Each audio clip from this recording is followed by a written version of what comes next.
Hello, everyone, and welcome to a new edition of Flobo Saw It on Netflix. This is where I get to unearth my old film school degree and talk about movies and TV series and all fun stuff on the original content slate in Netflix. Before we get to today's episode, which is Christmas on the Square, I just want to say thank you so much for checking out this episode. And if you want to see this episode and other episodes in this series a week or two early, make sure you become a member of the Boys Series crew. Patreon.com/FloboBoys. Get early access to Flobo on Netflix, unlimited interviews from New Amsterdam Radio, and more. But it's the holiday season, and for those of you watching this video, I have my Christmas tree in the background there off this mirror, and I want to talk to you about Christmas films, but I'm not alone. I'm being joined by, quote, Santa's Little Helper and the Hanukkah Armadillo, the two-time poinsettia princess, Emily May. How you doing? Hey! Yay! So let's talk about how this all came together. Like, Emily hit me up on Twitter and was like, "Hey, we're doing this movie." And I was like, "Okay," and that was it. I was very demanding when it comes to Christmas holiday musicals. Yeah. I was like, Flobo, you need to cover this. Are you a Christmas fan? Like, are you a fan of the holiday, or is it kind of like we're here now? Let's get into it. Oh no, so I'm like a huge fan of the holidays and the movies, like Hallmark, Lifetime, every classic Christmas movie. Yeah, I'm like a diehard fan. Like starting Thanksgiving weekend, I'm like, all right, let's get down to the countdown. I'm ready. But what about like people like myself, who's a guy going, "Oh, that's kind of cheesy and lame." I will just give you more movies to watch. I will convince you. You'll find the right one that you like. I appreciate that. And this is actually one that you recommended. It's Christmas on the Square, part of the Netflix holiday push. I guess they're taking Hallmark's launch. Dolly Parton presents this one, and she is all over this. Yes, all over. All over. Now, I didn't expect it to be a musical. I really didn't. Before I get into what I thought about it, what do you think about this film overall? So overall, I mean, I feel like it's one of those little hidden gems that if you're not really prepared, not ready to like really fully embrace the holiday spirit, it could be a little overwhelming. You have to really like be in it. I think it was a little cheesy, but I liked it. I know I said it, but it's Dolly Parton, and I love her, and like she's incredibly talented, and so she, I feel like it gave me the little warm fuzzies at certain points. Did you get choked up? Okay, maybe one time, maybe twice. Okay, is that a low number for you? He's like, oh, maybe yes. once. Yeah. Usually it's like 6 or 7. If it's like a really good, easy, like fun, real heartwarming movie, I'm like all over it, bawling. Yeah. I mean, I'll cry even at a really good holiday commercial. Oh yeah, some of those holiday commercials are legit. I can't lie. Like anything with like animals or kids, or families reuniting. Mm. Yeah. If it's like a military family, have you heard that song with the military where they play it on the radio? Yeah. And it's like the military families say, "Oh, it's John from," and I'm just crying. That's it. Aww. See, you have a heart. Unlike me. No, I will say that this is a movie that I did not have high expectations for other reasons, because I hadn't heard about it until you mentioned it, that it was something on the Dolly Parton slate. But this is actually from a series of projects that Dolly Parton was on, which I thought was a masterstroke, because I'm a little older. I mean, I have this face, but I'm an old guy.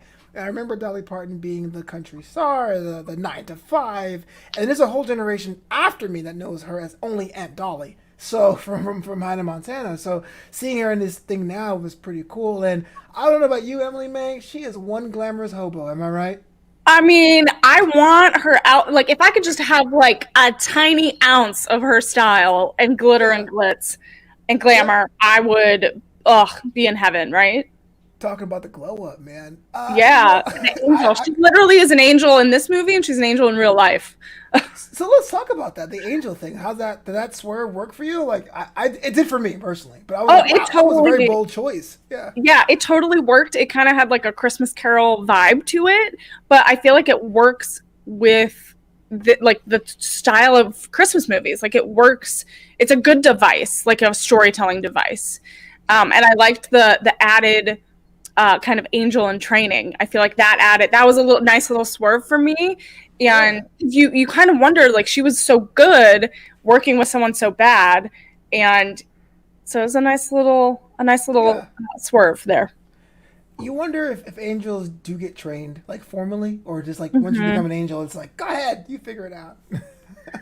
Yeah, I mean, it does like get you thinking, like, what would the training be? Right. Do you train on, is like an angel's only job to watch over someone on Earth and then help them do good things? Like, is their only job to transform someone's, bad to good, Yeah. and their outlook on life and how they treat people? Is that A like lot so? of staff meetings I get. We were talking about this before we went live. You were talking about the musical aspect, and you asked Hmm. if I was a musical person. And I'm really weird when it comes to musical. Like, Okay. there's some I love. I love the oldest. I love the Music Man. I love Sound of Music. I think 76 Idlewild. bones. Yeah, Idlewild and Carmen are two hip hop musicals I really like, but it's not much beyond that. So like, oh, even Avenue Q, I guess, is technically a musical. But like, like the Rick Rent tends to be like the goat in this category. I'm not a fan of that movie, or La Boheme, or Les Miserables, Les Miserables. So I came in here going, oh, it's a musical. Oh, and they're singing. And But dancing. I will say, to this movie's credit, it finds a way to make you go, no, this is normal. Everyone just sings in this town. Fullerville Mhm. is full of people who do nothing but sing what they're feeling, and so I thought it kind of worked for me when at the end of it, you know. Yeah, I mean, like, you come from a film background, a storytelling background, and when you are setting up the circumstances of the world that you're creating, if everyone sings and dances in this town and this is the way that they communicate, if you set that up right away, then you Yeah, believe it as someone watching. And so I believed it right away, and I don't know if that's because I'm a musical theater fan and love, any type of musical.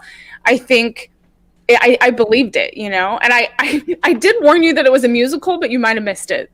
I totally did miss it. I had no idea what Yeah. I was getting myself into. Because Oh. I think it aired, as the time we were recording this, it aired like 24 hours prior. So I was Hmm. like fresh, didn't see any like trailers. Yeah. I just opened myself up into this situation. They kept it Talk pretty quiet. Yeah, on the I guess so. But the thing is, that's Netflix's credit, man. They find these contracts with these cool talents, and they find ways to bring the best of them on it. Like if you're not an Adam Sandler fan, tough because he has so many movies with that platform. That's kind of like their thing. Hmm. Let's talk about my homegirl Regina. Man, she's just trying to live, trying to get herself a nice little plot of land sold, and the whole town's out to get her. Why is that, Emily May? It's a good lady, a very good lady. Why do you think she's a good lady? I mean, yo, she just saw a plot of land. You know, it wasn't making that kind of money, and the whole town spends an hour and a half trying to convince her otherwise because they're selfish. I mean, she's doing her thing. She told them to move out Christmas Eve. That's dang decent of her. What? You're crazy, Flobo. That is like the that is not the holiday spirit, Flobo, of giving Move and out love. Christmas Eve. But there's a lot of forgiveness in this film. You True. know, she's obviously like the Grinch of the movie, and To she some. you liked her? I eventually did. She just I mean, ignores just like eventually. us. I mean, it shows that I feel like her story development, her arc was really pretty good. And they showed, I feel like the complication with her dad and with I don't want to, I guess we can't give away plot points, right? If people No, haven't we watched can. It's it. already been seen. It's a recap show. Oh, okay. So, with the giving away a child and stuff, I feel like Yeah. that just was a pretty good storytelling element. And I was like, oh, wow, this is Yeah. why there's so much like, anger and frustration that she was like holding on to. I don't know. I think she had some really good songs, like some evil villain songs. The songs like put your throw hands up to and just be Yeah, right. And yeah. so you're familiar with her, right? The actress. Yes, Like yes. she's been all like she's a big like musical theater star and has I think she's won has she won Tonys? I think I would she'd have or to look been that up. nominated. Yeah, she's incredible. But So there is definitely some talent behind this. I mean, it's directed by Debbie Allen, which is one of the most decorated dancers and actresses of all time. yeah, So I mean all time like that choreography. Like I knew when I saw Debbie Allen, I was like, well, I'm not like it's going to be incredible because you have her behind it. And I mean, legit, that opening scene in the courtyard, you're like, oh wow, this is like West Side Story of Christmas. You have all you have all these dancers, and it was Treat awesome. Williams, like, what? I haven't seen this guy in like for years. Yeah, well, you remember Treat Williams from? I mean, he has a lot of Christmas movies. If you look at his IMDb, he's a huge like Hallmark Lifetime kind of person that does a bunch of shows. And what was his not Western, but it was kind of like Midwest style show that he was on for a while. Oh, Everwood? Everwood. There you go. Yeah, that's where I remember from. That was like 15 years ago? Yeah, I was like, oh God, when was that? Yeah, back when he had like the man beard of movie. Yeah. No, but I'm really surprised by his singing voice, and like he looks really good. Yeah, he does, man. Go on, Grandpa. Yeah. You had mentioned Regina's backstory, which I thought was pretty cool. Because it does come fairly late and in less capable hands, it would seem forced. But it wasn't, because the story seems almost relatable, of you thinking your one isn't your one. And I don't want to say rebound. That sounds crass. But you know what I'm saying? Like, you put your arms in someone else, and then complications arise. Like, after that, you kind of felt sorry for Regina. But here's the thing I had. I'm putting it out there. Why was Regina wrong? I understand everyone loves where they live, but if she owns the land, and I'm totally going to break the film here. If she owns the land, why are people upset when they say, get the heck out, party's over? I mean, first of all, I feel like you don't give them like 3 days notice. Okay. When you're kicking someone out, right? I mean, you get like, usually there's like community town hall meetings or something prior to this. You don't just go like a week before Christmas and are like, all right, you're done, I'm telling. So that's one storyline plot that I'm like, okay, they're really like trying to make this happen fast for this movie. Yeah, for sure. So like yeah, no, I know. I mean, my rational mind was like, okay, I'm going to believe this. I'm going to suspend disbelief here. And, but that's what makes a great villain, is that it's completely not logical. And the fact that she moved up eviction notices to Christmas Eve is like, yeah, that's a villain move. You gotta, the presentation here is totally like over the top, right? The square looks like a set on purpose. Oh, I mean, it's all counted. Has the word eviction notice. Letters. How many eviction notices do you need? It's everywhere, and it's in like the worst font. I know, it's like Arial bold. Like, dang it. One character that did stick out for me though was Josh Segarra's character of Pastor Christian.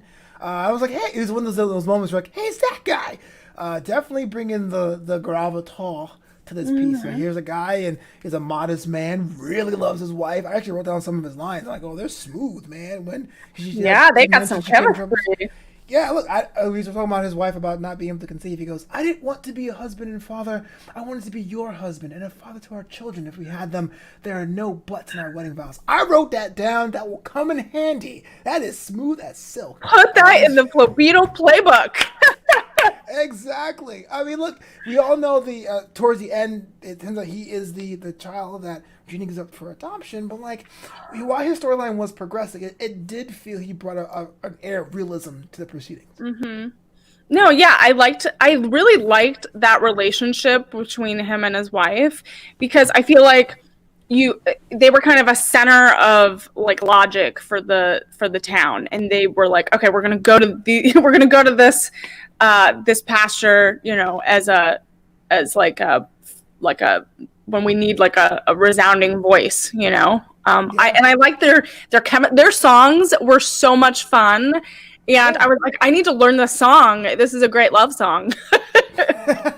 It's like, this song is from this movie that's on Netflix only. What? Yeah, I was like, Brandon's gonna hear me singing it, Keep it down in there. Are you musical again?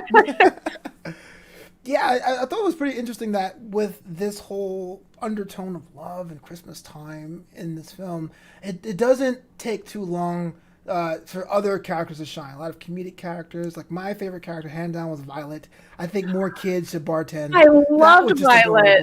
Oh my, she had such comedic timing, and she had such presence working. How old is she? Like 7?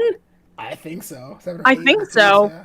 She was so good. And even there was the other kid that was really great as well. But yeah, Violet was a little shining star. Yeah, I thought that was interesting. I mean, it was a bold choice to have a child bartend because the whole town was the town square. But like, just because you know what, there's a trope in these kind of movies, especially in the Hallmark and the Lifetime of the Hmm. precocious child. They're usually the character that tells the main protagonist, "Hey, this person loves you, stupid." And so we got a little Yeah. bit of that. It served that audience, but it was told in such a unique way that didn't make you go, "Okay, that wasn't too bad." Yeah, well, Yeah. and it made me it made me think that Violet was an angel herself, because usually the children are like the voice of reason and help change the heart Right. of the antagonist. So Yeah. I was like, okay, we're having. So I knew that I knew that that story device was happening here, but they did it in like a really creative way. And like she had a song, and she was like bartending was very. It could be a little risky. It could go either way, but I liked it because it shows. She said she was an old soul, so I believed Right. it. I believed it because like Oh, what yeah. kid would say that? And I feel like an angel is an old soul that. That is actually pretty smart. Yeah. I didn't think of Yeah, it that way. That's yeah. why you're the genius. That's why I had you on. Because I'm like, oh, cool kid. You're like, no, it's actually a symbol for the Holy Spirit because I had no I idea. found this. See, I watched too many movies. That's why Flobo. I just watched too much, and I've seen it all. Yeah.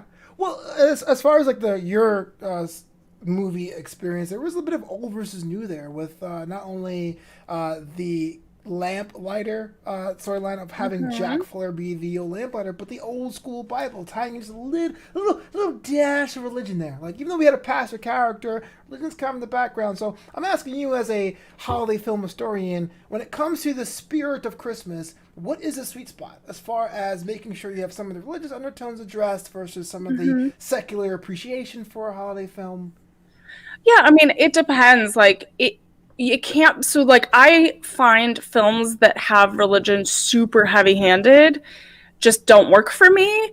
But I feel like this was kind of in the middle because it was using a musical device that I didn't feel, because even when you listen to some of the lyrics and knowing Dolly Parton being a very religious person and Sure. her audience, like it makes sense that some of these songs have a lot of religious undertones. But I like me, not necessarily growing up with Christmas, you know, um, I feel like it didn't bother me at all. Okay. But I feel like there are like traditional. Sorry, my the background. I feel like there are some movies can be really like over the top, but then Yeah.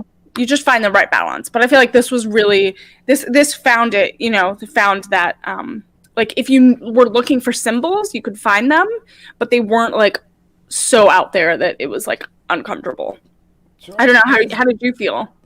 I'm kind of in the middle too, and this is coming from me as my writing career. So for those of you who Hmm. don't know, before I did this and before I did stand up, I was a writer, and I like to write backwards, and so I find genres I don't appreciate as much and write to them. So my first novel, for example, was a western, which is a very long way of saying.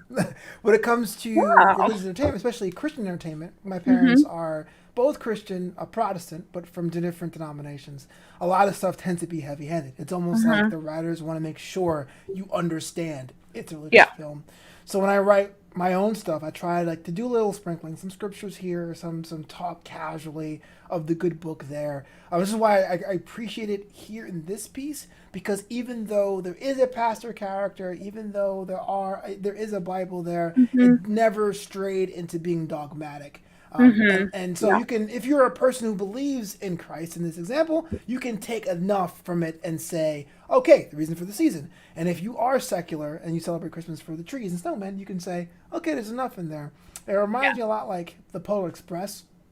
If you Hmm. notice in that movie, Tom Hanks plays Santa, the conductor, and the hobo. And if you're a Christian, a lot of the interpretation of that movie say it's the Trinity, right? Yeah. Santa's God, the conductor is Jesus, he delivers them to God, and then the hobo is the Holy Spirit. The guy who believes in Christmas, but is kind of always around our main protagonist. So I don't know. I enjoyed it. I thought it was the right balance because you're right. Dolly Parton is a firm follower and God fearing person, but it didn't never stray too much into being like the you know what I mean? Like, Yeah, and like you know, I think you know this, but like I'm Jewish. So, like I grew up, I did you know know, this. yeah. So I grew up with both. So like my mom's side was my mom converted to Judaism to marry my dad, but then my grandmother was still very Catholic, and so we had both traditions. So we had my dad and my mom celebrating all of the Jewish holidays, and then I also still had some Christmas celebrations and Easter and things like that. So I got a little bit of both.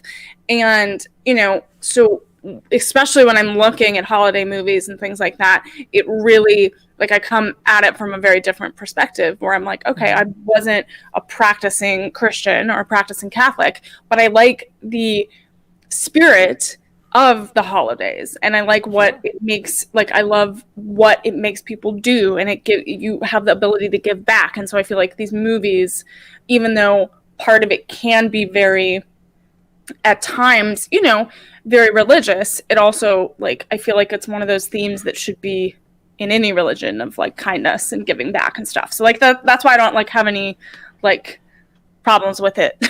You know. I did not know that. I learned so much today about you, Emily May. I had Aw. no idea. Oh, okay. I mean, your social media says like interfaith. I'm like, cool. I guess I Yeah. just figured. I don't know. I'm all faiths. Yeah, I was like, cool, man. That's a cool match. So, favorite scene, point blank. Favorite scene, favorite song, favorite character. What was your favorite part of the movie? My favorite part. I I liked the church scene, the final church scene Oh yeah. with when everyone came together and there was the big reveal of Regina being the mom, and I just feel like it was like, well, I like that one too. I like the Yeah, Dolly Parton. There's so many. I don't know if I can yeah. have just one. The Dolly Okay. Parton training scene, the angel training scene, and that song was really good too. Yeah. I feel like anything with Dolly Parton was great Oh, that's because I awesome. want her outfit. And can I have her floating cloud? Can we talk about that? Oh, I want a cloud to sit on. Oh Yeah. man. Okay. Next time we need floating clouds. It's like two Ralphs and just fly there. Yeah, for me, it was definitely a meeting Violet for the first time, and the first church scene where the entire town wants to beat this woman for some reason. Yeah, it And was a little like some of those. Yeah, it was a little intense there. yeah, and then like the grandma's like stripper, and I was like, well, we're not doing that. But the specific moment is when the one poor guy is like, I like Starbucks. He gets like slapped down for it. It's like, poor guy, you know. Oh Why man, can can't we we talk have about? both? I also loved like how there was all types of people in this film. Like, and Dolly Parton, and if you look at all of her films and especially her musical stuff, like you have like a very diverse group of people in cast, and so I appreciated that, and just like I was like, that's very Dolly Parton. Yeah, she's definitely been a real one. She does the Lord's work, teaching kids how to read, and you know, like Mhm. it's she's a national treasure. And Even she though, helped give money to the vaccine. yeah, oh yes, that is absolutely true. Yeah, The so I vaccine. That's swear the she time we is live in. an We know exactly what angel. we're talking about when we say the vaccine. But if I had to put your feet to the fire and roast some chestnuts with you, if you had to give this film a rating, what would it be and why? So I would give it a 7.2. Ooh, 7.2. Why is that? So I would say that the dancing and the musical aspects were really amazing for this type of like holiday film. I would say that some of the dialogue was a little cheesy, a little maybe a little too much, but I think the message was really good. And if you're looking for like a nice, happy family film to watch with your kids, I feel like this is a really good option. Aw. I don't have any kids though. Oh, Bahama. No. well, even if you don't have kids, you can watch it with a friend or, you know, a loved one, your animals, anyone, or yourself. Like, it's fine. You could So get some cocoa, Coco's great, man. I'm a firm believer in Coco. White right? chocolate. Marshmallows? Do you put marshmallows in your cocoa? I dabble. I'll keep them on the side because sometimes I go like ham, and then like the marshmallow just becomes this giant mass. So I'll a little Oh, You get like a little marshmallow iceberg in your cocoa. yeah. I like my marshmallows at different stages of melting. So I'll Do do you that. do you put marshmallows on your yams, sweet potatoes for Thanksgiving? Do you do that? I would in theory, but I haven't had yams in like close to a decade, so I can't. I don't know if it's still good. You know what I'm saying? Like when I did it, Yeah. yes. Okay, because I have to always make two because like there's a whole family fight over plain yams and yams with marshmallows. So Wow, the peacemaker. Like, hey, yeah, when it comes to Thanksgiving, this kind of a year, there's not many things I will not eat, so I'll totally go for it. yeah, I'm there too. For me, it's a six What about point you? five, and to the film's credit, I went from going, "Oh my gosh, what did I get myself into?" to actually liking the film. So even though I've been Yay! critical on it, and I'm like, "Oh, Regina was robbed," the film is pretty cool. But it's a journey that I went on. I think I went on it because I was by myself. I would be hard pressed to be that guy at a Thanksgiving gathering and be like, bro, put on that new Dolly Parton flick. Because I know it takes a lot to get into. So as a guilty pleasure, I'm going to say 6.5. And no, 6.5 isn't bad. I think Too Fast, Too Furious is there in that 6.5 range. Like, Wow, it's in definitely the same level. yeah, it's in that space where you're like, I know it's good. I'm not sure I can recommend it, but I know it's good. And I hope there's more in this series. I want to see what happens to Fullerville, you know? I know. I think there should be a second version or a sequel, and see maybe we should think about what the dilemma would be. You know, Yeah. maybe there's an Easter. Maybe it's not a Christmas one. Maybe there's an Easter issue. Maybe the Easter egg hunt is going bad or something. I don't know. What? I don't know. But Like, then how it's a many songs do musical. you make about the Easter egg hunt? I don't know. See, I mean, this is why I don't write movies. I was with you, man, to the Easter egg hunt thing. An Easter movie would be great, you know, to see how that town is during the springtime. Probably with bigger numbers or what have you. Uh, yeah, that's why you're the creative one, because I already shot it on your idea, but I have nothing better to replace it with. So I'm Yeah, going to well, Hollywood. it could be Thanksgiving. It could be there could be a bunch of stuff we can replace it with, but it has to be a musical. So like, you got to think about that. Yeah, whatever Dolly wants to do, I'm on board. I know Dolly, and I want to be Dolly's like writing partner. Can we I want to hang with her and come up with her next movie. We'll So, definitely and if you tag her look when at it the goes out. cast, there's the same characters. Like if you look at so there's some repeats of musical talent. So like I liked how she like stays loyal to her people. Can you sing, by the way? Can you sing and dance? I can sing and dance. I was a musical Awesome. theater. I was a musical theater major and did all that jazz. Oh, great! All Because that I dabbled, but I wasn't totally behind the camera. I was like, if you want me to go on the I- catwalk, I got you, but I'm not going to sing or dance. So Brandon and I did a Christmas album 3 years in a row. 3 years, yeah, 3 times. You did do that. You got okay. Mhm. So we got to wrap this up. But before you do, tell the people where they can listen to your Christmas album because this is going to be really awesome. Well, I'm gonna not release it to anyone. That's what. What? I know. We would have to release it. It was prior to all the things. So Get that money, man. I know, right? I should. No, but we did all of our holiday classics. I did Hanukkah songs. I did some of my favorite. Some of your favorite holiday songs? I like them all except for Winter Wonderland. The Roche's version I'll accept. I love their New Jersey over the ground like versions. Dope. Yeah. My favorite carol is God Rest You Gentlemen. But that's a good one. the Irish Christmas 5/5 version is my favorite. But there's not a song I don't. Oh, and that song that Little John did with the Kool-Aid Man 2 years ago. All I Want for Christmas. All I Really Want for Christmas. It is the Crunk Christmas track with the Kool-Aid Man doing backing vocals. I'm not making this up. Oh All I my Really Want for gosh. Christmas. I have to look at that. I'm a very classic, like I love my classic Christmas songs, like anything, Judy Garland, Frank Sinatra. There's some new stuff that came out. I don't know if you're a Carrie Underwood fan, but she came out with a new Christmas album, kind of in the middle. And then John Legend and her did a duet, so you need to go listen to that as well. I definitely will after Yeah. this. But if people want to stalk you online, where they can find you right now? You can stalk me online all over, and you can hear my Christmas album at Emily May Heller on Twitter and Instagram, and maybe I'll release a few songs for free, and you can enjoy them with your family. See that? Singing and dancing and doing us the good service of having a Christmas album. This was Flobo on Netflix. Emily, I want you back. We had to collab again. This has been so much fun. I think we'll hang out as much as we should. Until next time.